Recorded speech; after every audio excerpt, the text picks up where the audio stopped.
முருகருக்கு நம்பிக்கை தான் முக்கியம். நம்மள நம்புறாங்களான்னு பார்ப்பாரு. எப்போவுமே நம்ம நமக்கு இது கிடைக்குமா, கிடைக்காதா? முருகர் நம்மள காப்பாத்துவாரா, காப்பாத்த மாட்டாரா? அப்படின்ற மாரி ஒரு நம்பிக்கை இல்லாம நம்ம இருக்கவே கூடாது. கண்டிப்பா நம்மள முருகர் காப்பாத்துவாருன்னு நம்ம ஆணித்தனமா நம்பணும். அப்பதான் முருகர் நம்மள காப்பாத்துவார். நம்பலன்னா காப்பாத்த மாட்டாரு. ஏன்னா, நம்பிக்கை தான் ஒரு மனுஷனுக்கு வாழ வைக்கிறது ஒரு நம்பிக்கை தான். நம்பிக்கை இல்லைன்னா நம்ம வாழ்றதுல அர்த்தமே கிடையாது. நாளைக்கு எந்திரிப்போன்ற ஒரு நம்பிக்கையில் தான் இன்னைக்கு தூங்குறோம். அது மாதிரி நம்பிக்கை தான். தாய் தந்தை, உலகத்துக்கே தாய் தந்தை நம்ம சிவன் பார்வதி முருகனை நம்பினாங்க. முருகர் அசுரனை அழிப்பாரு அப்படின்னு நம்பினாங்க. நம்பி தான் அவர்கிட்ட அந்த பொறுப்பையும் ஒப்படைச்சாங்க. அதனால தான் அவர் சூரசம்ஹாரம் பண்ணார். உலகத்துக்கு ஒரு அமைதி கிடைக்கணும்னு நினச்சாங்க. ஆனால் அந்த அமைதி இப்போ முழுமையாக இங்கே இருக்கான்னு கேட்டால் இல்லவே இல்லை. நிறைய பேர் நம்ம அமைதியை இழந்து தான் வாழ்ந்துட்டுருக்கோம். ஏன்னா பார்க்குறவங்க எல்லாம் இப்போ அசுரர்களாக இருக்காங்க. ஒரு ஈவு இறக்கமே இல்லாமல், ஒரு மனசாட்சியே இல்லாமல் ரொம்ப அநியாயம் அக்கிரமம் பண்ணுறாங்க. ரொம்ப ஆடிட்டுருக்காங்க. தான் என்ற ஒரு எண்ணத்தில், ஆணவத்தில் ஆடிட்டுருக்காங்க. இதெல்லாம் அழிக்கக்கூடியவர் தான் நம்ம முருகர். நம்ம முருகனை ஆணித்தனமாக நம்பணும். நம்பிக்கையோடு நம்ம இன்றைக்கி தூங்கணும். நாளைக்கு நம்ம பிரச்சனை முருகர் தீர்த்துருவார்.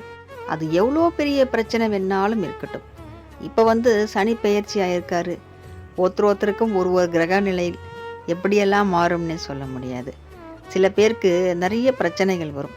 கர்மாக்கள் எல்லாம் ஒன்று ஒன்றா கொண்டு வரும். அந்த பிரச்சனையில் நம்ம வெளியே வரணும்னா முருகனை தான் நம்ம நம்பணும். முருகர் தான் முன் வினையை தீர்க்கக்கூடியவர். முருகர் மட்டும்தான். முருகனுடைய வேல் முன் வினைகளை தீர்த்துரும். அதுக்கு தான் அந்த வேலை கையில் வச்சுருக்காரு நம்ம முருகர். முன் வினைனா நம்ம அது முன் ஜென்மத்தில் செஞ்சுருக்கலாம், இல்லை நம்ம முன்னோர்கள் செஞ்சுருக்கலாம். அப்படி இல்லைன்னா நமக்கே அறியாமல் நம்ம எப்போயாவது செஞ்சுருக்குதோம். இந்த இப்போவே நம்ம வாழ்ந்துட்டுருக்கோம் இல்லையா? இந்த காலகட்டத்திலே நம்ம செஞ்சுருக்கலாம். அதாவது ஒரு 3 வருஷம் முன்னாடி, ஒரு 5 வருஷம் முன்னாடி நம்ம செஞ்சுருந்தோம்னா, இப்போ நமக்கு சனி பயிற்சி ஆச்சுன்னா அது நம்மளை அப்படியே அட்ராக்ட் பண்ணும். கண்டிப்பாக அது நம்மளை அட்ராக்ட் பண்ணும். அது யாராவது ஒரு மூலியமாக நம்ம பண்ண தப்புகள் தீர்த்துக்கக்கூடிய அளவுக்கு, சரி செய்யும் அளவுக்கு சூழ்நிலைகள் உண்டாகும். அது சரி செஞ்சு நம்ம நிம்மதியாக வாழணும்னா நம்ம முருகர் தான். நம்ம முருகர் மட்டுமே தான் நம்ம வாழ்க்கையை சிறப்பாக்குவார்.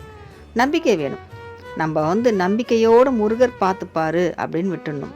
ஆனால் இனிமேலும் தவறு செய்யாமல் இருக்கணும். நம்ம தப்பி தவறி கூட, நம்மளை மறந்து கூட தவறு செஞ்சிடக்கூடாது. ரொம்ப கவனமாக இருக்கணும். ரொம்ப நம்ம நியாயமாகவும் நேர்மையாகவும் இருந்தோம்னா நிச்சயமாக முருகர் நம்மளை காப்பாற்றுவார். நம்பிக்கையோடு இருக்கணும். நம்பிக்கையோடு நம்ம